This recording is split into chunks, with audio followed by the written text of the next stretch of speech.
This is exactly what you did in Lesson 7 when you found where a sample mean falls on the distribution of sample means, and then you used the z-table to find the probability that you'll select a sample mean greater than that value.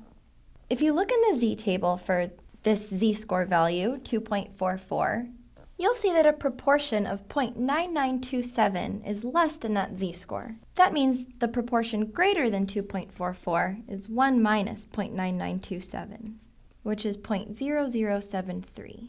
If our sample mean falls within the critical region, we then conclude that this mean comes from an entirely different distribution. In other words, the treated population. Another way to put it is that we believe that our treatment had an effect. Of course, it is possible that we made a decision error. In other words, it's possible that we should have kept the null hypothesis, that there is no significant difference, and that the only reason we got this sample mean was due to chance, because there's a 0.0073% chance that we get at least this sample mean. However, the chances are small, less than our alpha level.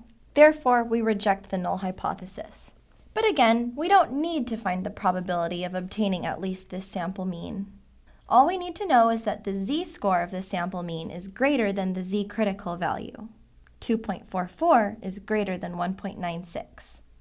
That alone tells us that our sample mean landed in the critical region, and then we can reject the null.